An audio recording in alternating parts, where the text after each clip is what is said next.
Pampa Debates. Oferecimento GBUX, Previdência e Seguro de Pessoas. A proteção certa para a sua família. Unimed Porto Alegre, cuidar de você. Esse é o plano. E Biscoito Zezé, carinho que vem de família.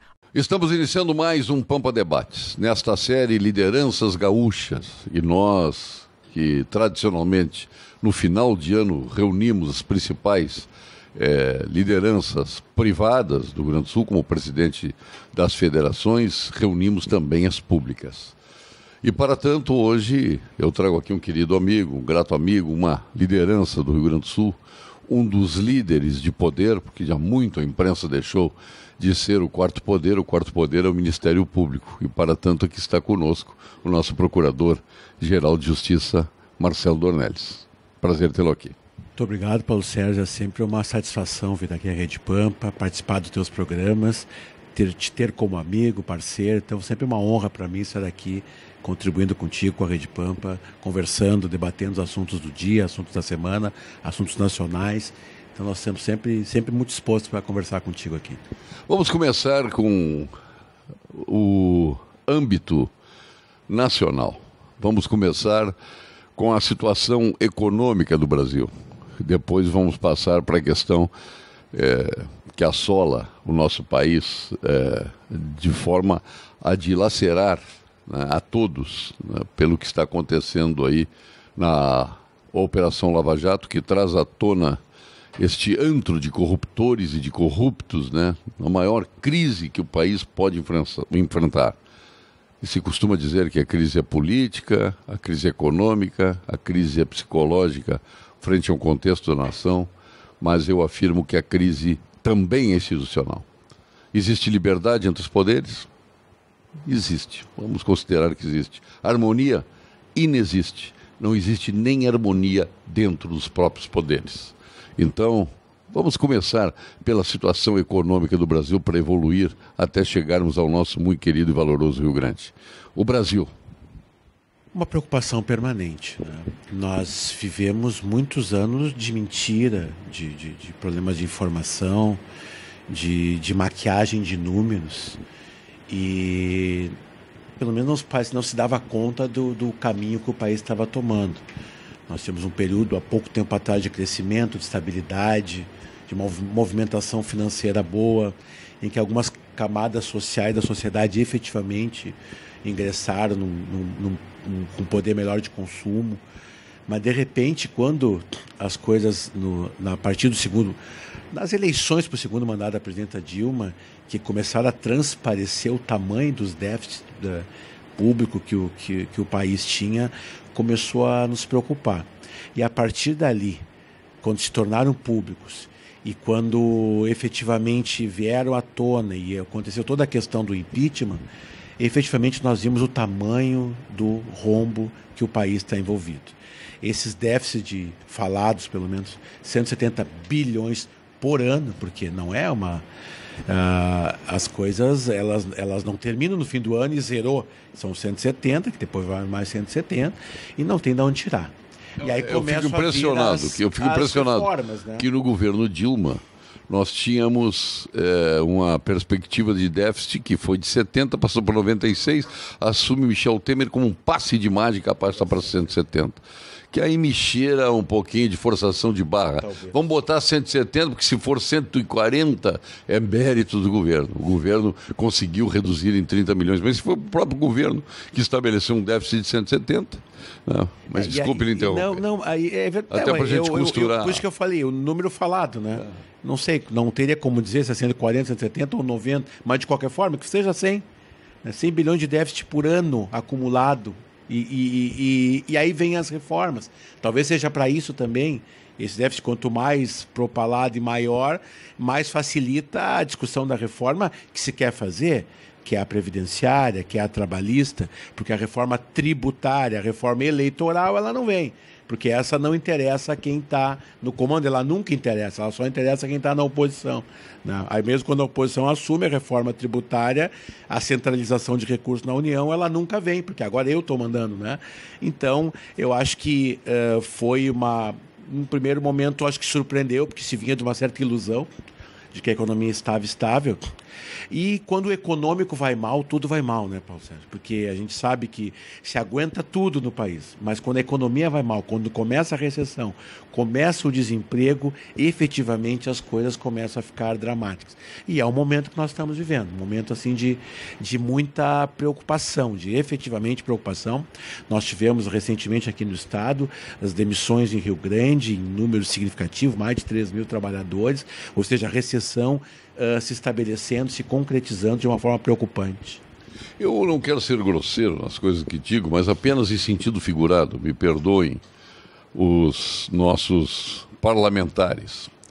O que me parece que tanto a Câmara como o Senado, nós estamos diante de baratas tontas, onde se botou o DETEFON, ou o FLIT do nosso tempo, do meu tempo, não sei se é do seu, né? E as baratas começam a correr para todo lado. Então é isso que me parece, ninguém ainda tem um direcionamento. Então aí começa o governo a colocar reformas como fosse a sinalização para o Éden, né? O Éden está ali. Depois dessas reformas nós vamos viver o Éden, né? O paraíso. Quando o corta, não significa absolutamente nada, porque nada se faz pró-desenvolvimento, pró-geração de emprego e renda. Então são medidas desempregadoras, antissociais e que vão levar, sim, a uma economia de gastos ou de investimentos no Brasil, mas vão levar à pobreza, ao empobrecimento do povo brasileiro. É isso que a gente tem que olhar. Então o senhor fala em reforma tributária. E dentro da reforma tributária a gente começa a olhar o mundo financeiro. Por que não surgiu ainda um parlamentar capaz de defender ou um executivo que venha, que seja do Ministério da Fazenda, que possa mexer na taxa de juros do cartão de crédito, por exemplo? Que isso é agiotagem pura, mais de 400%. No cheque especial, que é outra agiotagem, por que não se mexe e se deixou chegar neste patamar que chegou? Bem como nós estamos conversando, né? O sistema financeiro sempre escapa de todas as crises, de todas as reformas. Provavelmente tenha por detrás disso a lógica que está permeando a corrupção, que é o financiamento de campanhas, né? Porque é impossível, mesmo num governo como foi o governo do presidente Lula, abstraindo toda a questão de discussão de corrupção e de ideologia. Mas no governo do presidente Lula, os bancos cresceram de uma forma absurda. O sistema financeiro nunca ganhou tanto como naquele momento, né? Então, não importa o que aconteça, o sistema financeiro, o juro, esses acabam sempre passando independente da crise, né? A crise é dos outros. No sistema financeiro nunca tem crise. Inclusive agora, ainda no tema nacional, né? Essa pauta da Previdência, com certeza, quem é que vai ganhar com isso? O sistema financeiro vai ganhar, porque nesses pacotes que estão colocando, ainda eu conversava essa semana e tenho conversado muito, isso tem me preocupado bastante, assim. Essa proposta inicial com 49 anos de contribuição. Veja, nós conversávamos informalmente antes e tu disseste, não, o aposentado vai pagar. Eu tenho outro olhar, quem vai pagar é a minha geração que não vai se aposentar. E o mais grave não é a minha geração que não vai se aposentar e não vai receber. É a geração seguinte dos nossos filhos, qual é o sistema que ela vai trabalhar? Ou qual é o jovem que vai olhar hoje para um sistema de previdência e vai olhar, não, eu vou contribuir 40, 50 anos para daqui a 40, 50 anos, sei lá, se eu vou receber ou não e de quem, né? Então, na verdade, eles estão matando o sistema como um todo. E toda essa gama de trabalhadores... Eles já mataram o sistema. Sim, mas agora estão terminando de matar. Está morto. Né? Porque tu não pode criar uma coisa que seja inviável, porque ele depende do ingresso de outras pessoas. Eu não vou dizer que está morto, está na UTI. Mas é que agora eles vão matar, porque quem é que vai ingressar no sistema? Tu vai tentar fugir do sistema. Né? E onde é que tu vai parar? As pessoas que... Elas vão parar no sistema financeiro de alguma forma. Vão tentar fazer uma capital própria, mas em algum momento elas... Não, então aí fica. Quantos já quebraram na história do Brasil? Aí que está. Quantos privados? E nós tivemos exemplos aqui no estado, da Varig, enfim, de pessoas que tinham fundos e os fundos desaparecem. E quando tu vai buscar... E muito antes disso. O fundo... O Montepio dos Ferroviários Sim. quebrou. O Montepio dos Militares quebrou. Quantos quebraram? Isso que eram instituições públicas fortes, respeitáveis, né? Como militares, ferroviários, e sumiu. Públicas, privadas. Não, ligadas, né? Sim, ligadas a funcionários. Porque é diferente tu ter uma contribuição permanente, né? Porque quando tu está ligado ao servidor público e a contribuição é compulsória, como é que não vai funcionar? Não tem inadimplência. Então, é mais fácil tu lidar quando tem a corporação pública envolvida, né? Porque não tem inadimplência, é cobrado direto. Agora, esses capitais são investidos aonde? A gente nem sabe onde são investidos. Né? E aí, quando tu, na hora de cobrar, tu não sabe nem de quem cobrar. Tá bom, mas o senhor não me respondeu. Por que não se mexe nos juros, nos juros de cartões? Porque quem poderia mexer provavelmente ganha com isso também. Mas e por que não parte do parlamento, se não parte do executivo? Sim, mas no próprio parlamento, quem é que tem força? Por que aí a justiça que está legislando aí à vontade, né? Não vamos nos iludir, porque o nosso poder judiciário legisla, né? É na inocuidade do parlamento brasileiro, passa o judiciário a tomar decisões que têm força de lei. Essa aqui é a verdade. Por que que o executivo não faz? Por que o parlamento não faz? E por que o judiciário não toma providência? Se o senhor, ou eu, ou a Clarice que está aqui, Clarice Ledur, se nós formos emprestar juro a 400%, o que vai acontecer conosco? Agioto. Presos, agiotagem. E por que isto não acontece em se tratando de cartões de crédito e em se tratando de cheque especial? Na verdade, é um abuso, sim. É uma situação de abuso. O governo não quer perder o IOF, porque perde uma Babilônia se acontecer da redução dos juros. Por que não se mexe na Selic? Então são coisas assim que nesses momentos... Nós estamos na área financeira e já aquece, daqui a pouco dá um programa inteiro, a gente tem que se cuidar porque tem outras coisas para tratar. Não, é que aí que a gente coloca, por exemplo, a área financeira está longe de ser uma área que eu tenha condições de opinar de uma forma mais... Não, mas o senhor é uma liderança. Não, eu posso opinar genericamente. Mas o senhor sabe que 400% não é uma... Isso o senhor sabe que não, né? Não, isso sim, mas não é uma área... Aí quem trabalha com essa área que tem que ver. Agora, que de plano parece uma situação abusiva, não tem dúvida que é uma situação abusiva, né? E é um movimento que tem que ter, como nós estamos conversando aqui, né? Já que eu sou uma liderança, tu és outra, na área empresarial, na área da comunicação, e nós temos que colocar isso claramente, porque essas coisas acabam passando batida assim. Todo mundo sofre da crise, menos o setor financeiro. Você já tem planos para suas férias? O Uruguai te espera, com menos impostos em hotéis, restaurantes e aluguel de carros para compras. Táxi free e ainda devolução de 10% no aluguel de imóveis. Conheça mais detalhes no site uruguainatural.com. Um convite do Ministério do Turismo do Uruguai. Imagine um lugar muito feliz. Agora, imagine este lugar com benefícios especiais. Pagando com cartão de débito ou crédito, você tem a devolução do imposto IVA em restaurantes e em locação de carros. IVA zero em hotéis. Descontos de 10,5% em aluguel de imóveis e tax free. As férias encontraram seu lugar. Mais informações sobre os benefícios em uruguainatural.com. Uruguai Natural. O senhor considera bancos de desenvolvimento bancos? O senhor considera bancos? Olha, eles têm os bancos de desenvolvimento teriam um papel fundamental, porque era exatamente para que tivesse... De onde vem o dinheiro de um banco comercial? Vem dos investidores. Vem dos clientes. De onde vem o dinheiro de um banco de desenvolvimento? Eu acho que vem do Tesouro. Vem do Tesouro. É um dinheiro entesourado. Quem é que faz o dinheiro do Tesouro? Somos nós, todos. São os contribuintes. Então vem aquela história de sigilo bancário para o Badesul, para o BRDE, para o BNDES e qualquer outro banco de desenvolvimento e dizer que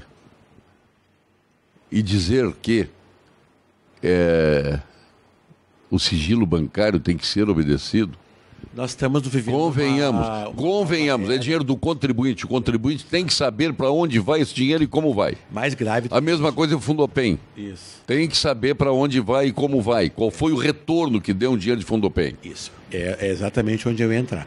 Eu acho que nós estamos vivendo uma era agora em que não há mais espaço para sigilos. As coisas têm que ser efetivamente transparentes. Né? Porque já que é crise, todo mundo tem que colaborar com crise, todo mundo tem que sofrer com a crise, todo mundo tem que dar a sua colaboração. Então vamos lá, nós temos que saber, as coisas têm que ser todas elas muito claras, todas elas transparentes. A gente viu com o que já vazou, nós temos uma ação do Ministério Público, não é daí que vazou.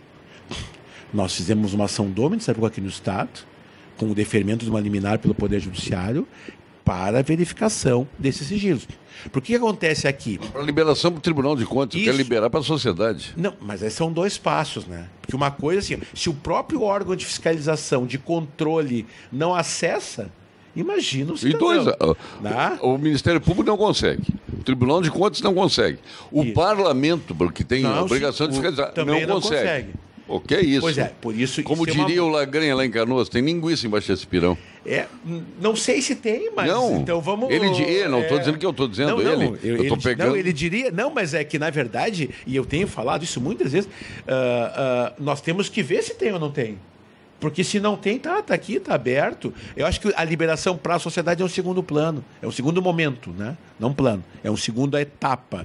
Mas para os órgãos de fiscalização, até para dar clareza, porque senão, se tudo é sigiloso, aí vem mas tem uma caixa preta, tem linguiça, não sei. Abram para nós vermos se caixa preta existe, linguiça a gente pode colocar em dúvida. Que a caixa preta existe e nós sabemos. O que já apareceu aí, se for liberado algumas informações, os jornais publicaram agora, este mês, demonstra que algumas pessoas que receberam, algumas empresas que receberam, a contrapartida é pífia, é insignificante. Né? Então aí se começa a questionar. Por que determinadas empresas ou empresários têm o benefício do Fundopem se efetivamente não precisam e efetivamente não trazem quase nada de retorno? O senhor daria, como gestor público, o Fundopem para uma empresa que sai de Porto Alegre, vai para Viamão, aqui em Porto Alegre ela gerava X empregos, vai para Viamão robotizada e desemprega 1.200 empregados? Qual é o interesse? O senhor social? Daria? Olha, em tese falando, eu não sei qual é o caso. Mas emprego e renda é fundamental. Sim. Para dar um Fundopem, tem que multiplicar o número de empregos. Qual é o caso concreto. É o caso da Brahma. Mas pela forma que tu estás colocando, evidentemente que não. Claro, mas não é como eu estou colocando. É que o Fundopem só tem sentido no desenvolvimento através da geração agora, no futuro de receita, mas imediatamente de emprego. Qual é o sentido? Para que eu vou ter uma empresa que não emprega e que não paga imposto? Nós vamos botar dinheiro do povo para desempregar o povo. Não dá para entender. O povo dá dinheiro para se desempregar? Então, não tem lógica nisso aí. Já estamos entrando aqui nos meandros do Rio Grande do Sul também. Agora vamos a Lava Jato. O namoradinho do Brasil foi, em dado momento, Joaquim Barbosa. Né? Todos queriam Joaquim Barbosa. Né? A sociedade botou uma aliança de noivado com ele, queria casar, queria ele na presidência da República.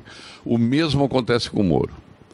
Aí a gente vê especialmente o procurador Dallagnol atrás das luzes da ribalta, que ele não precisa nem andar atrás, as luzes estão atrás dele, mas ele quer mais protagonismo. Parece que quer tirar uma fatia do prestígio que tem o Moro, que é inerente a tudo que aconteceu. O que tem a caneta final é do juiz Moro. Né? Então aí se vê atos de pirotecnia, se vê aluguéis de hotel para fazer uma coletiva, né? Aí vem as 10 medidas anticorrupção, que as medidas são importantes, não estou dizendo que as 10 sejam fundamentais e sejam importantes, mas acho que a iniciativa é muito boa. Né? Mas vamos então, as instituições estão funcionando, neste caso, a Polícia Federal, o Ministério Público Federal e o Judiciário Federal, né? Que é subordinado a Porto Alegre, que o TRF 4ª Região está aqui em Porto Alegre. Bom, então analisando esse contexto, como é que o senhor vê o protagonismo do Judiciário com o Ministério Público, com a Polícia Federal. E já quero lhe perguntar, para botar meio lenha na fogueira, existe disputa de beleza neste contexto de Lava Jato? Existe, mas quanto ao protagonismo, é um protagonismo positivo, né? Eu acho que tem que ter cuidado. O exagero vai dar margem ao corrupto, à defesa. Eu sempre digo internamente para o Ministério Público, faz o que tem que fazer. Exagerou, tu vai pagar pelo exagero. O teu exagero vai dar exatamente a margem daquilo que o cara que não tinha defesa, tu está dando para ele. Foi o caso do Lula ali, né? O exagero. Então, o que virou a denúncia do Deltan e do MP? Ela virou muito mais uma pirotecnia e ela deu muito mais margem à defesa e ao ataque a eles do que qualquer outra coisa. Então, o protagonismo positivo ele faz bem. Eu acho que ele legitima não apenas as instituições, mas ele legitima o cidadão. O cidadão se sente bem vendo as coisas acontecer. A gente nota isso de, puxa, sabe, estão acontecendo. É um sinal de prestígio e funcionamento e da necessidade das instituições. Então, só que tem que ter o cuidado para não exagerar. Eu acho assim, eles têm tanta, né, e eu estou aqui contigo, um homem da comunicação, eles têm tanta gente da comunicação em cima, que é difícil não dar uma escorregada, né, Pausani? É difícil, porque eles andam passo a passo o que eles andam fazendo, do dia a dia deles, eles têm alguém atrás, perguntando, conversando, informando. É difícil não exagerar. Eu acho que tem que dar esse crédito para eles, assim, porque eles são humanos, são jovens, profissionais. É difícil tu não errar em algum momento. Se eu estou o tempo inteiro sendo indagado publicamente, é difícil tu não errar, né? Então, eu acho assim que eles estão indo bem. Teve algum outro excesso, mas eles estão indo bem. A disputa é natural. Não sei se o Deltan anda atrás, conheço bem ele e tal, mas tem alguns momentos que eles são da acusação, né? Assim como são da polícia e outros são do Poder Judiciário. Eu acho que eles estão andando bem, assim. Não sei se entre eles há tamanha disputa, porque assim, tem espaço para todos eles. E tem espaço de sobra para todos eles. Eles não precisam disputar, né? Mas, eu não estou entrando no mérito da atuação. Acho que o espaço mesmo. É necessária. Não, o espaço mesmo. Eu estou falando do espaço, sabe? Tem tanto espaço para o Moro, para o Judiciário, para o Ministério Público, o Deltan e os outros. Não precisa estar eu querendo ocupar o teu e vice-versa.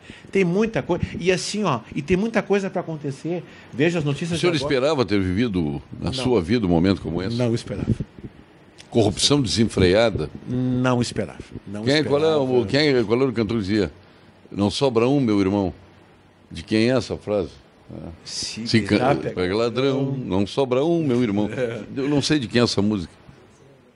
Do Bezerra da Silva. Boa, obrigado. Bezerra da Silva. Que era o ladrãozinho de morro, né? Bezerra da Silva representava o malandro do Mas chegar no Congresso Nacional. Mas sabe que esse dia eu estava, agora, recentemente, estava pensando falando em Congresso, né?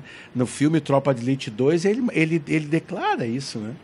Quando ele diz, não, o sistema é esse, o sistema é aquele, e os caras corruptos fizeram, se elegeram. Aí o cara corrupto vai lá, é o presidente da comissão de ética, e aí, sabe, então, realmente, ali ele dá um panorama da corrupção no país, assim, bem interessante, né? Atenção, engenheiro, nós vamos agora ao seu momento, o momento do engenheiro para o Senge do Rio Grande do Sul. Momento do Engenheiro. Oferecimento Senge, Sindicato dos Engenheiros. Nosso maior projeto é você. Atenção, engenheiro. Você sabia que do nada menos que 1.500 profissionais já se tornaram sócios do Senge? Se você não sabe, porque este número, que não para de crescer e chegou ao fim do ano com um número de 1.800 associados, é porque no Senge há excelência no plano de saúde Senge Unimed, a segurança no plano previdenciário Senge Previdência e os descontos em universidades e em cursos de qualificação estão aí. A representatividade nas negociações coletivas são só algumas das vantagens ao alcance de toda a categoria e, claro, dos seus dependentes. Acesse o portal Senge e conheça também o serviço de assistência jurídica, que que está ampliado para os engenheiros das regiões de Caxias do Sul, Rio Grande, Pelotas, Bagé, Santa Maria, Panambi e Santo Ângelo, além da capital e região metropolitana. Então faça como mais de 14 mil profissionais de todo o estado. Associe-se ao SENGE e descubra todos os benefícios de ser sócio. Sindicato dos Engenheiros, cada vez mais nosso maior projeto é você. Bom, vamos especificamente à questão do Rio Grande do Sul. Quando o Sartori entrou com o seu plano, aí com mais de 40 medidas, eu imaginei que o plano fosse muito mais forte do que é. Na realidade, ele foi um plano brando até para as necessidades do Rio Grande do Sul, especificamente porque ele não traz nada que, ao menos, induza o desenvolvimento, que produza desenvolvimento, que traga riquezas para o Estado. Falei para o governador, falei para o vice Cairoli, e ele disse, calma, outros projetos virão. Eu não posso fazer um projeto onde só se corta despesa e se desemprega sem ter outro que possa gerar riquezas para o Estado. É isso que... vai sobrar dinheiro para investimentos, né?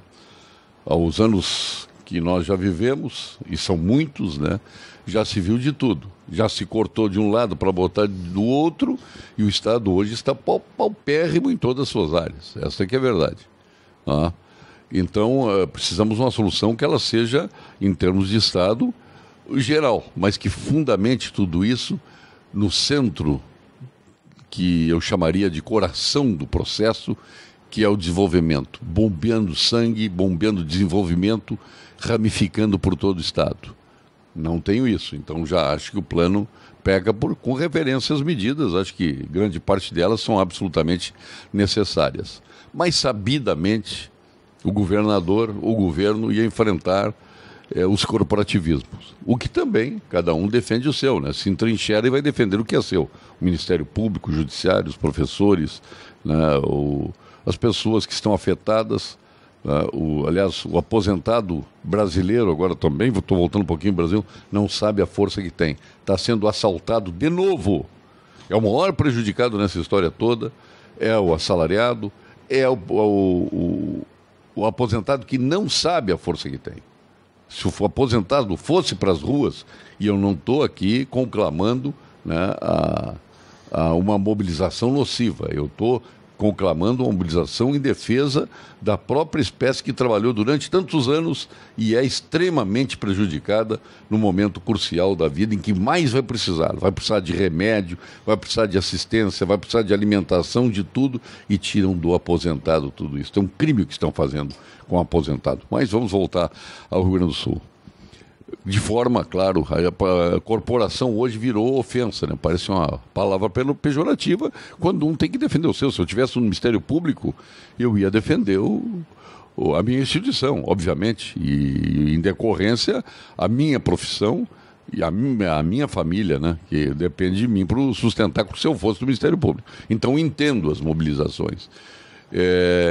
Então, vamos dizer, de parte do Ministério Público. O Ministério Público está assistindo tudo acontecer, está entendendo o momento, vai concordar com o governo. Que tipo de atuação está fazendo o Ministério Público que deve ser paralela do próprio Judiciário? Desde o início, o meu mandato começou em sequência, 6 meses depois do mandato do governador Sartori. Então, desde o início, eu já entrei inserido na crise toda, participando sempre de todos os debates. Qual é o problema, né? Que eu sou frontalmente contra presidente da República indicar membros do Tribunal de Justiça, do Supremo, do Superior Tribunal de Justiça. Aqui, governador também indicar. Acho que deveria ficar na categoria. Ponto. E aí o senhor entra numa lista tríplice e o governador escolhe. O senhor deve alguma subserviência ao governador nesse aspecto? Nenhuma. O senhor tem essa noção de independência? Absoluta, e o nosso diálogo é de transparência, de honestidade republicana. E falo do meu caso, né? Eu presidi a associação do Ministério Público, eu defendi essa pauta de que o mais votado deve ser escolhido, e eu fui mais votado longe. Na minha eleição, em pé de lista tríplice... Sim, a gente sabe que não é a favor nenhum. A minha votação foi significativa, quase o dobro dos outros, então, e fui escolhido, eu não conhecia pessoalmente o governador, não conhecia, porque eu fiz a minha carreira Não, conhecia socialmente. Socialmente, mas não havia ele. Não, porque eu lhe vi várias vezes. Não, depois, tanto é que o senhor e o seu oponente estavam todos os eventos. Ah, sim, não, mas conhecia como? Porque eu era procurador-geral, mas ele fez a maior parte do tempo, dos últimos anos, ele ficou em Caxias, em Porto Alegre. Nossa relação era de se cumprimentar, então fui escolhido sem... O senhor nunca foi lá pedir, me indique, governador? Jamais, não foi. Jamais, não fiz, não faria isso, né? E não faz parte dessa...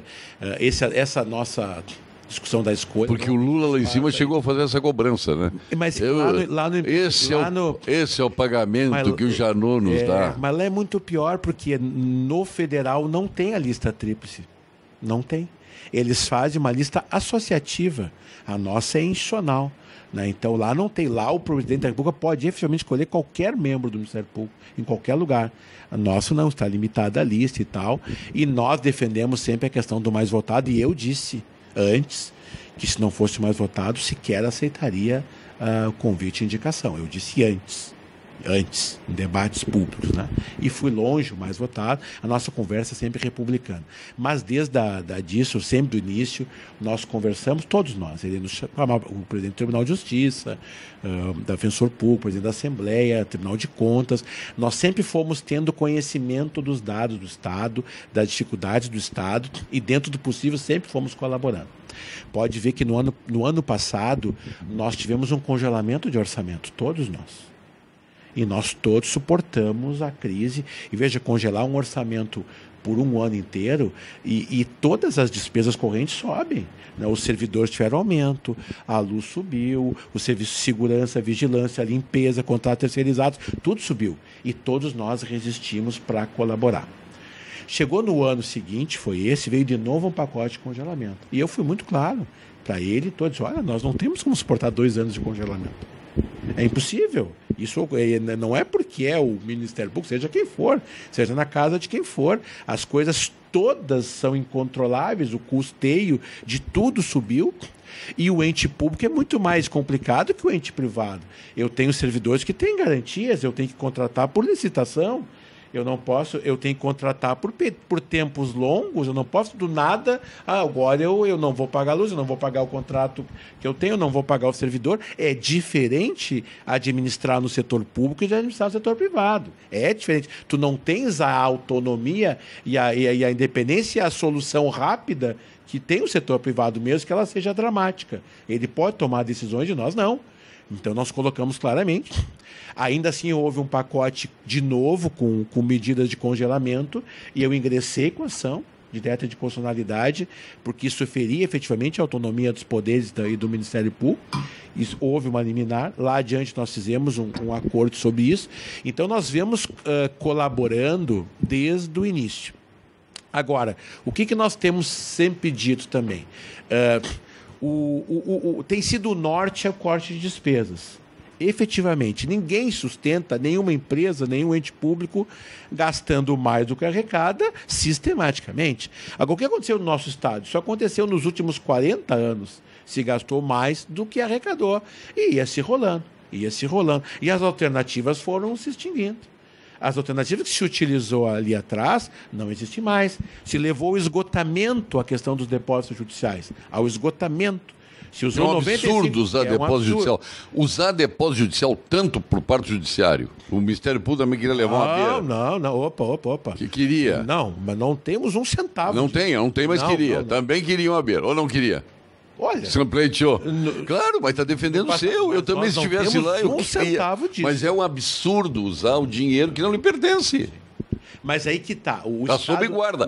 Essa guarda não é bem feita. Não, é a mesma coisa que nós conversamos no primeiro momento do programa. O que se fez com os fundos de previdência? Aí você tem uma carência, você não consegue investir, não consegue pagar folha e tem dinheiro parado. O gestor, ele vai atrás. Está parado, esse dinheiro é de alguém. Não, mas ele vai atrás. E aí só que eles foram atrás dos fundos previdenciários, foram atrás dos depósitos judiciais, e agora não tem onde ir atrás de mais nada. E se é devedor... Toda a maquiagem já foi feita. E esse é devedor de tudo isso, né, Balsar? Se fez a maquiagem, se usou e se é devedor. Então, se chegou a um estado de coisas... E vejam, o nosso estado é o 7º ou 8º já no país que está com dificuldade de pagar salário de servidor. Nós estamos vendo o que está acontecendo agora com a Prefeitura de Porto Alegre, né, já anunciado aí que não vão conseguir. Olha, a Vânia está lhe brindando um cafezinho aqui, ó. Muito obrigado. A gentileza da Vânia Maria. Muito obrigado. Então, enquanto... esse maquiamento, essa forma de gerir o setor público não funciona mais, não tem mais para onde correr. E aí, o que estão fazendo? Corta. Agora, corta e se não criar condições de reinvestir, de realocar, de desenvolver, nós vamos simplesmente entrar numa recessão. A Unicred está entre as 500 maiores empresas do sul do Brasil, segundo a própria revista Manhã. E este é um reconhecimento que confirma aquilo que os associados já conhecem na prática, que é cooperar. E cooperar é o melhor caminho para as grandes realizações. Assim, a Unicred tem orgulho de dizer que o sucesso deste sistema é uma conquista de todos os seus cooperados. Unicred, mais valor para você. Meu caríssimo Procurador-Geral de Justiça, o senhor não entrou no que o Ministério Público, a Procuradoria-Geral, vai fazer de ação, ou vai deixar na mão da Associação do Ministério Público, em termos de enfrentamento com o governo, das coisas que entendem que são ruins para a própria categoria. Não, são coisas diferentes. O papel associativo, e eu já presidi a associação, está mais ligado à questão dos membros dos indivíduos. O papel institucional é meu. E eu estou enfrentando, sim. Nós temos tido reuniões com os outros poderes, instituições autônomas, a Defensoria Pública, o Poder Judiciário, o Tribunal de Contas, a própria Assembleia, porque tem algumas coisas que ferem de morte à instituição. E isso é um papel do Procurador-Geral. E eu tenho tomado a frente disso nas conversas com parlamentares, na conversa com o governo e, eventualmente, iniciativas de ações. O senhor está, vamos dizer assim, no papo, conversando, se fazendo entender. É que, na verdade, o senhor não está numa fase de pressão? Sim.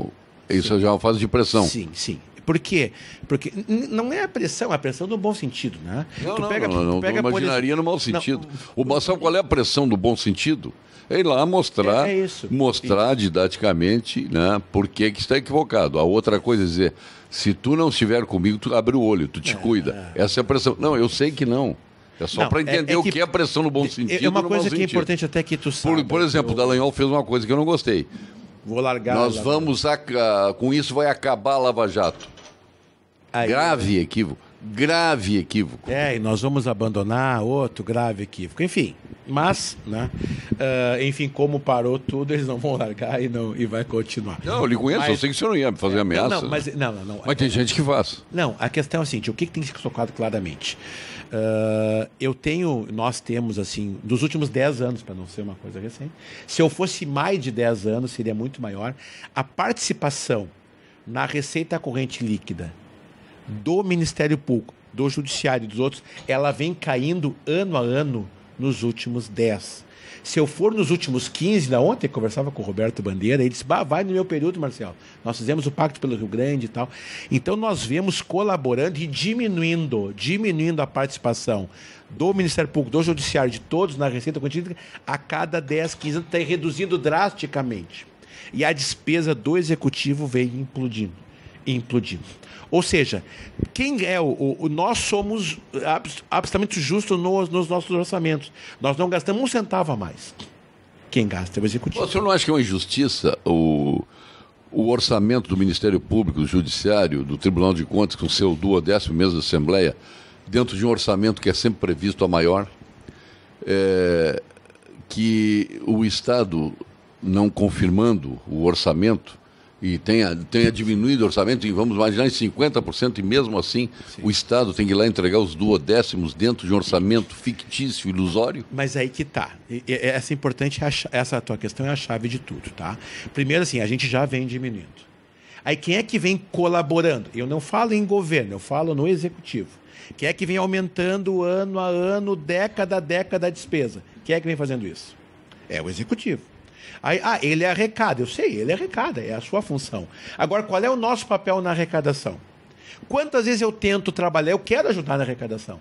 Eu quero trabalhar mais fundamente na sonegação. Não, quando vem a sonegação para nós já é morta. Aí as empresas já foram embora, já faliram, tá entendendo? Já vem dinheiro podre. Então, como é que nós precisamos de alguma forma, tudo que nós falamos antes, qual é a transparência que se tem de Fundopem, etc., de benefícios fiscais? Não se tem transparência. Não se tem transparência na forma de cobrança da dívida. Mas na hora do sacrifício, vem para todos nós. Nós vemos diminuindo ano a ano, o executivo crescendo ano a ano. Crescendo em despesa, crescendo em benefício. E nós diminuindo. Então, quer dizer, ok, nós vamos trabalhar, que é o projeto, que é o que nos afeta como instituição, é o projeto 100. Nós vamos trabalhar com a receita corrente líquida. Opa, eu quero saber efetivamente, diariamente, o que está acontecendo lá. Isso é o mínimo que nós estamos trabalhando. Né? Nós queremos participar, sim. Se a Brahma, seja lá o for o nome, se ela vai ter benefício para trocar de lugar. Sim, eu quero opinar, porque isso vai afetar diretamente na nossa autonomia financeira. Então, o que está acontecendo aqui é uma coisa bem complexa, porque não é simplesmente nós passivamente ficarmos aguardando o corte. Ou seja, tudo bem, nós vamos colaborar. Provavelmente vai acontecer isso. Mas nós temos que estar inserido em todo o contexto da arrecadação, em tudo que foi renunciado da arrecadação, em tudo que não foi cobrado da arrecadação. Essa é a grande discussão que vai estabelecer agora. E isso é um papel, sim, do Procurador-Geral, é um papel institucional. E agora aqui no Pampa Debates, chegou a boa notícia do dia para o Conselho de Arquitetura e Urbanismo do Rio Grande do Sul, o CAU-RS. A boa notícia do dia. Oferecimento CAU-RS, Conselho de Arquitetura e Urbanismo do Rio Grande do Sul. É amigo ou tem algum arquiteto ou urbanista na família? Final de ano é sempre um bom período para presentear aqueles que queremos bem. Se uma dessas pessoas for um profissional de arquitetura e urbanismo, existem várias possibilidades bastante criativas. Caderno de anotações, bolsas de material resistente. Se forem artesanais, melhor ainda, anéis de concreto, óculos de madeira, acessórios de bicicleta, cafeteiras italianas e os bons e velhos livros, em especial sobre Brasília e arquitetos renovados como Vila Nova Artigas, Lúcio Costa. É só abrir a janela para a criatividade que as boas ideias surgem, assim como fazem os arquitetos e os urbanistas. Vamos agora ao quadro de saúde aqui no Pampa Debates, e vem ele aí, PhD em Oncologia, titular do Clínicas do Ernesto Dornelli, sócio fundador do Instituto Oncológico Kaplan, o mais jovem membro da Academia Brasileira de Medicina e vice-presidente da Academia Rio Grandense de Medicina, meu querido amigo, Dr. Gilberto Schwartzman. Fale, Dr. Gilberto. Boa noite, eu sou o professor Gilberto Schwartzman, sou especialista no tratamento do câncer. Os senhores e senhoras não têm ideia de como o tratamento do câncer de mama avançou nas últimas décadas. Antes, as mulheres sofriam com a retirada da mama e com os efeitos colaterais do tratamento, que eram tóxicos e pouco eficazes. Hoje, a medicina aprendeu a separar melhor os tipos de câncer de mama, oferecendo tratamentos mais adequados para cada tipo em particular. A grande maioria das mulheres não necessita mais retirar a mama. Não é maravilhoso isso? Podemos oferecer cirurgia que preserva a mama, associada a tratamentos muito menos agressivos. Da mesma forma, as pacientes que necessitam tratamento medicamentoso são selecionadas de forma muito mais criteriosa e há novos medicamentos muito ativos e menos tóxicos. Ou seja, o tempo de tratamentos tóxicos e poucos eficazes ficou para trás. Discuta esse assunto com o seu médico. Nós conversamos determinada pessoa, né, que estava mal financeiramente, começou a namorar uma moça de 20 e poucos anos. Né? Para pegar um exemplo, nós conversamos antes, o senhor conhece a história só para o telespectador. Aí o pai, funcionário público, de alta, não vou falar patente que vão pensar que é milico, não quero identificar se é milico, se mas de alto cargo, muito bem remunerado, aos 92 anos, casa. O namorado faz casar com o pai, a namorada. Arrumou a vida dele. É legal isso? Só me responde. É legal? legal. É legal. É legal. Tem alguns limites. É legal. Idade, o casamento. Não, mas é legal. Aparentemente, sim. Sim, tá. Aparentemente. É legal. Então, é moral? Aí que tá. É ético? Mas aí... Estou citando... Mas é bem tranquila a resposta para isso. A ética e a moral não estão na lei, estão nesse sem vergonha que fez isso. Mas o problema é o seguinte... Não estão na lei. A lei não é brasileiro, em sua grande maioria, não é moral e ético, ao menos a lei devia passar por depuração moral. A lei ela tem que prever as repercussões que ela causa na sociedade e os proveitos que ela causa. Eu vou só lhe pegar um exemplo do Nelson Jobim, que um dia, numa entrevista, me disse... aqui já na Rede Pampa. Se queres aprovar uma lei no Congresso Nacional, adjetiva ao máximo essa lei para conseguir a maioria para que ela seja aprovada. Engambela os parlamentares, atende os interesses corporativos. E essa lei é uma colcha de retalhos, que vai cair na mão do advogado para escolher o retalho que melhor lhe aprover. E na mão de um juiz para entender o malfadado espírito do legislador. Assim são as leis do Brasil. Elas são assim, elas não passam pelo impacto que pode causar na sociedade. Né? Quando se libera um policial militar para trabalhar em determinado órgão público, está se imaginando, todo mundo quer ter um brigadiano do lado, lá em cima querem ter um militar das Forças Armadas, essa que é a grande verdade, todo mundo quer, eu gostaria de ter. Todo mundo gostaria de ter, porque tem disciplina, tem ordem, disciplina, são competentes. Só que o legislador não imaginou a repercussão que isso fosse causar, onde tivesse num plantel de 20 mil, 700 cedidos, saindo do seu fim, e que se tornasse ad eterno naquela assessoria. Num desvio completo de função. Isso é moral? Não. É ético? Não. É legal? É.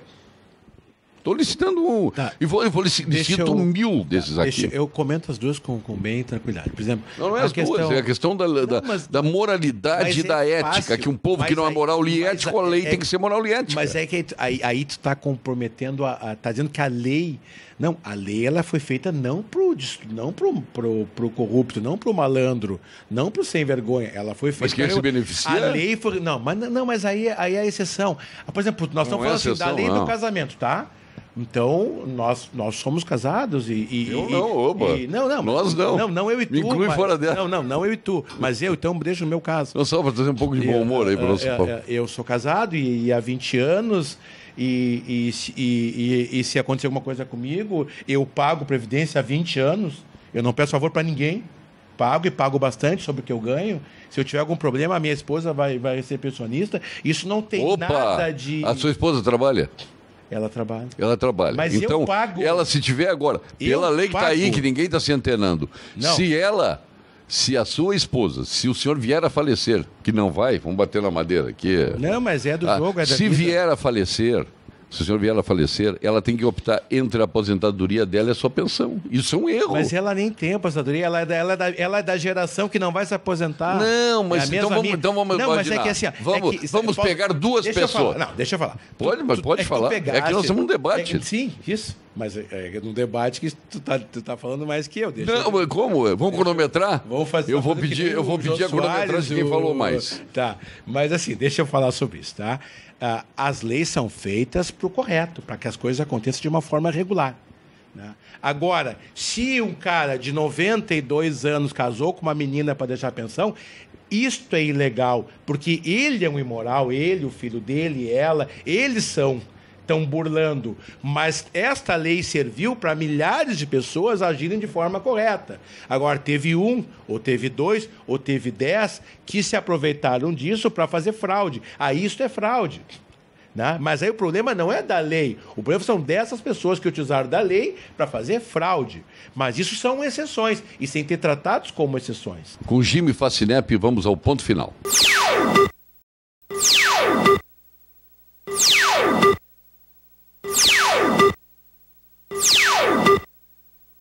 Ponto final. Oferecimento Produtos Gimo, qualidade comprovada. Hoje fui lavar roupa e achei um dinheirinho que nem lembrava. Bom, né? Isso pode acontecer com você. Se você trabalhou pelo menos um mês de carteira assinada em 2014, ganhando até 2 salários mínimos, entre no site e veja se tem direito ao abono salarial PIS/PASEP 2014. São R$ 880 que você pode sacar nas agências da Caixa ou Banco do Brasil até 29 de dezembro. Governo Federal. Participação. A Assembleia faz democracia com diálogo, dando vez e voz para o cidadão. Igualdade. Somos iguais no direito a um Rio Grande melhor para viver, hoje e amanhã. Gestão. Mais de 38,5 milhões de reais economizados no orçamento e redução de 25,5% em diárias, para melhor uso das verbas públicas. Assembleia Legislativa. Participação, igualdade e gestão.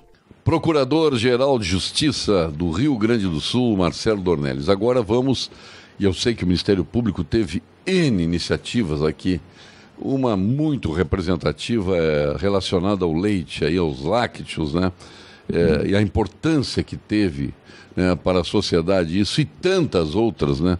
Então eu gostaria que neste ponto final o senhor se reportasse a tudo de bom que aconteceu em torno do Ministério Público Gaúcho. Eu primeiro queria te agradecer, Paulo Sérgio, e a nossa conversa até o cheiro e o gosto da água do Guaíba, né? Tivemos a participação. A nossa conversa é quase uma conversa de bar pela nossa amizade. Não, mas é assim, o Pampa Debates tem essa informalidade, com o telespectador, inclusive. E tu tens tanta capacidade de desenvolver a conversa que a gente vai conversando, embora na televisão, nós vamos conversando normalmente como se estivéssemos em qualquer lugar, e eu gosto muito disso, né? Eu acho que nós tivemos essas iniciativas, e do leite, sabe, que foi simbólico, né? E só aqui nós fizemos isso, é importante dizer. Eu tentei levar para outros lugares do país esse tipo de investigação, porque o leite do Rio Grande do Sul é ruim. Não, o leite do Rio Grande do Sul é fiscalizado. Os outros é que não são. Se vai fiscalizar, tem fraude em todo lugar. Então foi um trabalho significativo que depois nós avançamos, viu? Nós avançamos para a questão da carne, farinha, água. Agora nós tivemos teve já o ano passado, volta agora no veraneio o programa de segurança alimentar. Lembra que no ano passado, lá no verão, nós chegamos, em cada lugar que nós íamos, tinha irregularidades graves, restaurantes, supermercados, as pessoas pagando mais, porque no litoral a gente paga um preço abusivo no verão, tudo sobe. Então a população pagando bem mais do que o valor normal e pegando produto de péssima qualidade, vencido, mal armazenado. Então esse nosso programa de segurança alimentar, eu também estou tentando levar ele para todo o Brasil, porque isso tem em tudo que é lugar. Eu criei uma novidade também aqui, que é o GAECO Saúde. A quantidade de irregularidades na área e dentro de todo o sistema de saúde, com laboratório, com medicamento, com internação, é muito grande. Tem muita gente ganhando dinheiro às custas do erário, no lugar mais complicado que tem que é a questão dos recursos da saúde, que tem problema de gestão, mas tem problema de irregularidades. Eu criei um órgão específico para receber demandas e para investigar só fatos dessa natureza. Nós temos incrementado os GAECos na ideia de trabalhar a investigação de crime organizado e sonegação fiscal. Eu já disse várias vezes, nós queremos ser, sim, parceiro no enfrentamento da sonegação. Nós estamos à disposição, nós precisamos receber informações. Então, o que a gente tem tentado fazer, sabe, Paulo? Direcionar a atividade do Ministério Público para essas atividades que efetivamente represente para a coletividade. Ou seja, aquilo que tu come, aquilo que o atendimento à saúde, né? Aquelas coisas que sejam significativas à sociedade. Esse é o olhar que eu tenho colocado na minha administração. O senhor, quando eu falo o senhor, estou falando do Ministério Público, pode solicitar informações ao Badesul, por exemplo, sobre Sim. os financiamentos que o Badesul... Sim. E o Badesul atende? Olha, nós temos um trabalho lá, nós temos um expediente instaurado em virtude dessas irregularidades que surgiram e se tornaram públicas. Nós já tínhamos até, claro, para quem é da comunicação é ruim eu dizer isso, mas quando torna público nos prejudica. Porque no momento que torna pública, ela tinha que ser tornada pública um pouco mais tarde, né? Nós já estávamos trabalhando com isso, já estávamos com essas informações, e aí quando se tornou público, o que acontece? Claro, as pessoas sabem, mas os investigados também. aí eles passam a agir de forma diferenciada, eles passam a não fazer mais aquela atividade, eles passam a tentar destruir, obstruir provas que nós íamos buscar. Então, nós já vimos trabalhando com o Badesul e, ao tornar público, nos colocou uma dificuldade na quantidade de investigações. Mas os procedimentos continuam e o Ministério Público, sim, por lei, tem o poder de requisitar informações a qualquer órgão público e privado, desde que estejam direcionados a alguma investigação. A questão dos vazamentos.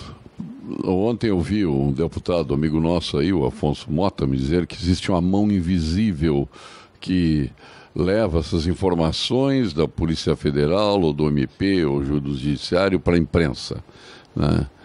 E se leva, né? É claro que alguém leva, né? É porque é interessante levar, né? Que mão invisível seria essa?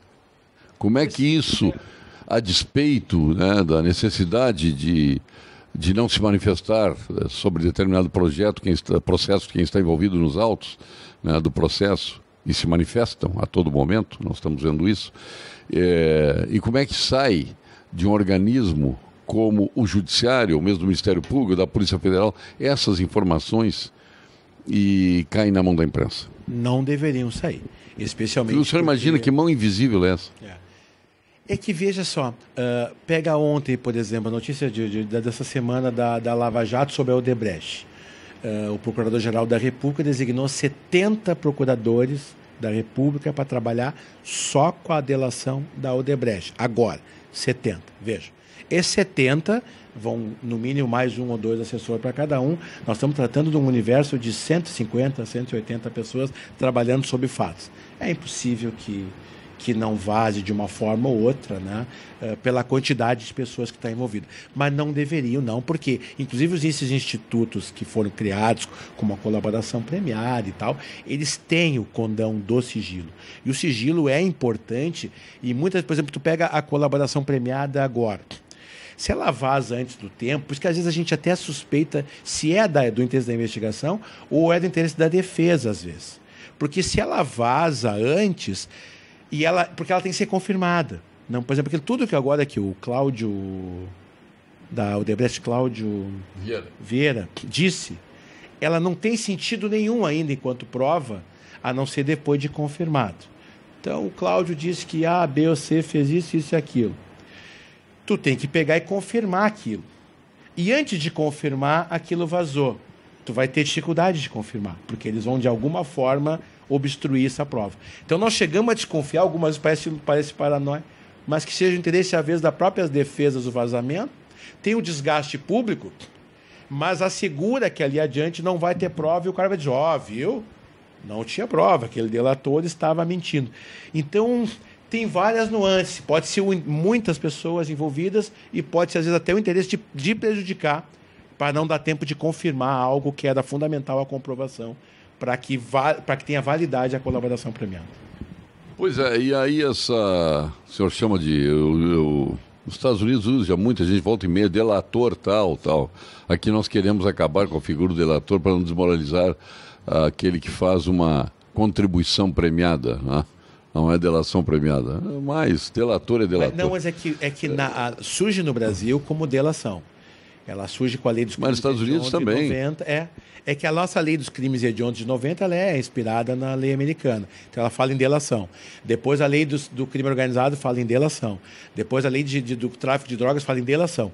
Aí quando veio aí, em 2013 a lei anticorrupção, né, das compliance e tal, que eles mudaram para colaboração, que era para exatamente no sentido de que houvesse alguns, que é o que aconteceu agora na repatriação de alguns recursos e tal, que agora aconteceu com a própria Odebrecht de fazer a devolução de alguns recursos, né, que é uma espécie de acordo, então se transformou em colaboração. Mas, na verdade, o fundo é o mesmo. Eu acho que leniência dela, isso é importante. Se nós não tivéssemos isso, não teríamos desvendado 90% dos problemas que o Brasil viveu nesta fase toda. Nós estamos aí iniciando um novo ano. O que o senhor diria para os gaúchos a respeito do ano 2017?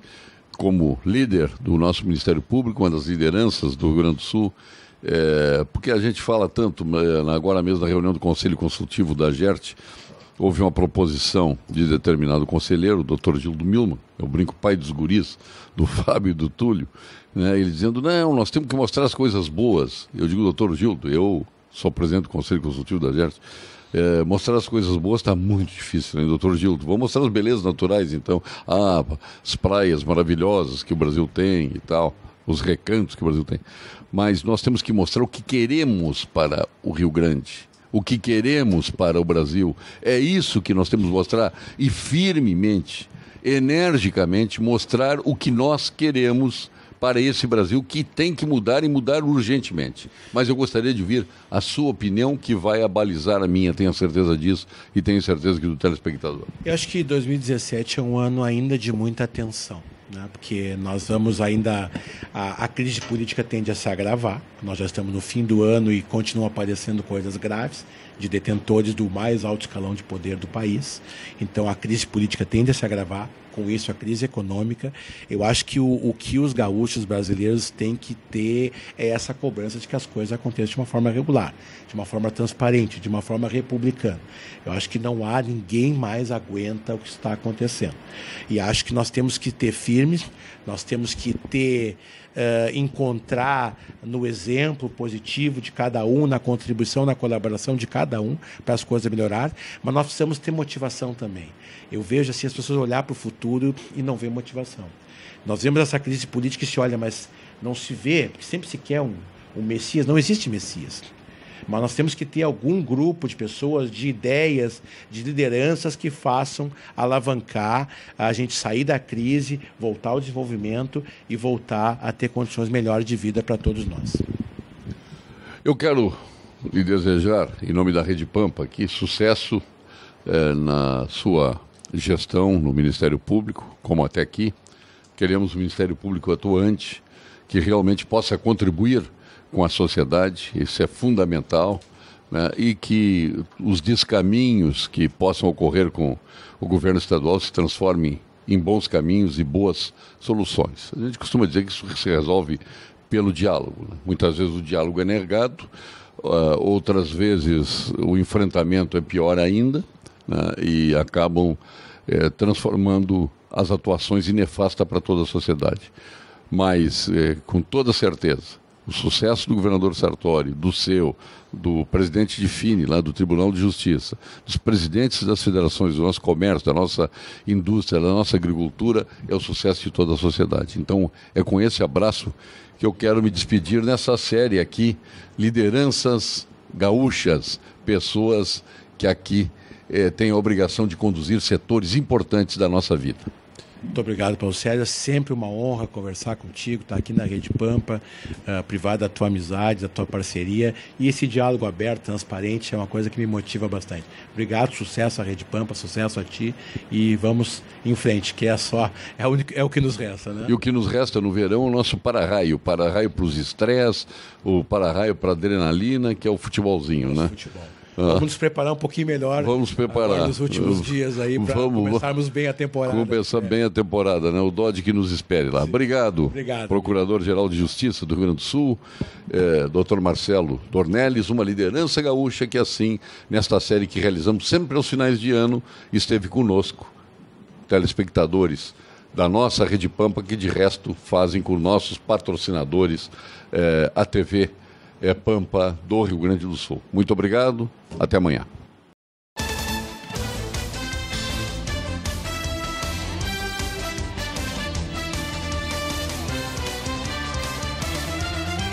Pampa Debates. Oferecimento GBUX, Previdência e Seguro de Pessoas. A proteção certa para a sua família. Unimed Porto Alegre, cuidar de você, esse é o plano. E Biscoito Zezé, carinho que vem de família.